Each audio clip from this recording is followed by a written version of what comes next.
Look what the result does to people's heads. It's crazy, right? It even exposes a lot of demagoguery, hypocrisy, and contradiction. Long live the result and what it makes very clear. What we don't know is often absolutely nothing, as in the area and nothing else. Spain arrives as favorites in the Euro final. I've already said it a few times here and elsewhere, regardless of what happens over the weekend, winning or losing the Euro, being four-time champions or not, and Spain could become the first four-time Euro champion. It has 3 titles together with Germany, so it is in contention to become the greatest champion in Euro history. They are also the second team after Germany to appear in the top for the most times, that is, reaching the semi-final and eventually going to the decider. A very strong team, a very strong school, and, for me, as I said, it is the most influential team of the 21st century. A team that reached the Euro final now for the 3rd time. She had already reached the semi-finals in the last Euro. She was twice champion of important competitions outside the Euro because she won the Nations League and the World Cup. I had also already decided on Nations. So, they are results with a purpose because Spain, every time it has been a winner this century, has not given up its identity, just as it is not doing so now. However, I won't focus on the way the team plays to talk about Yamal. I think it's worth a separate video. What I wanted here was to show and talk about the Spanish team's lineup. Spain, which is the most enchanting football in the Euro, is by far the team that has pleased the most. Normally, he plays with Carvajal, Unai Simón, Jesus Navas, Pau Torres, Laporte, Cucurella, Fabian Ruiz, Rodri, Yamal, Dani Olmo, Nico Williams, and Alvaro Morata, who can lift the trophy. He is the captain of the team, something that a lot of people don't understand, but the fact is that he is the captain. Where am I going with this? When Brazil was eliminated, there was a lot of criticism that the Brazilian team couldn't have players from Aston Villa, West Ham, I don't know where, because they don't need the brand. This is a sign that the generation is poor, that it is no longer of interest to the top brass. Complete nonsense, of course. Brazil has an attack formed by Real Madrid and Barcelona. Vini Jr., Rodrigo, and Rafinha.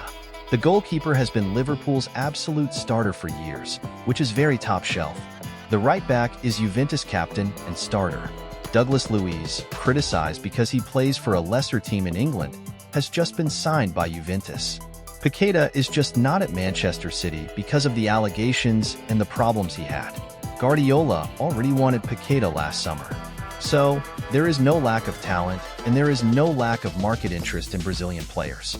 Today, medium-sized teams, or those with less design, have a lot of money to get a Brazilian player from any giant. There's no room for all the good Brazilians at Real Madrid, Barcelona, Bayern Munich, Manchester City. You're going to spread it. The fact that they are on teams with less quality doesn't mean they aren't good. Again, the market has already become interested in some of them. We've already said this here a few times. It's nonsense to want to associate the team's defeat in the Copa America with the fact that they have a midfielder who plays for Aston Villa, West Ham, Newcastle, or Fulham. Andreas Pereira, for example, was a Manchester United player from an early age. He was there for a long time. But is it worth being at Fulham now? It is a speech of interest.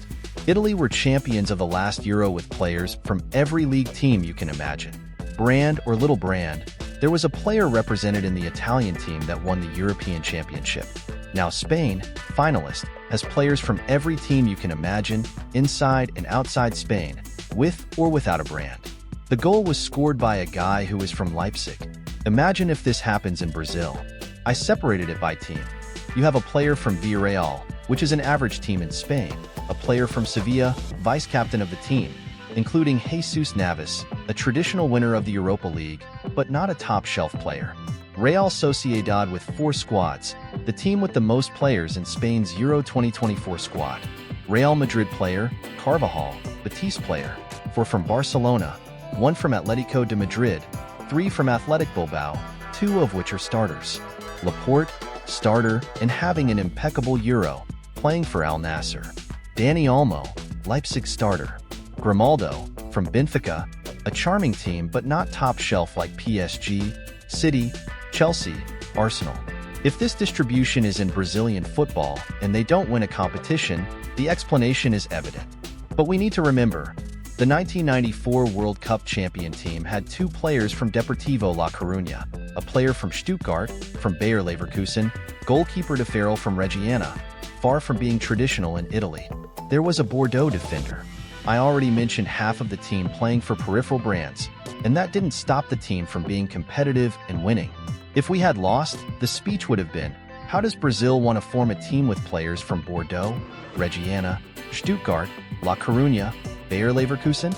I'm not even going to mention the players who were in Brazil. It would be intellectually dishonest since the market dialogue at that time was different. After 1994, several world champions went to play in Japan, equivalent to what China or the Arab world was like today. In the 1998 World Cup, many of the players called up were or had just been in Japan: Dunga, Cesar Sampaio. We need to have historical knowledge to make comparisons and understand the parameters because these comparisons are completely unfair.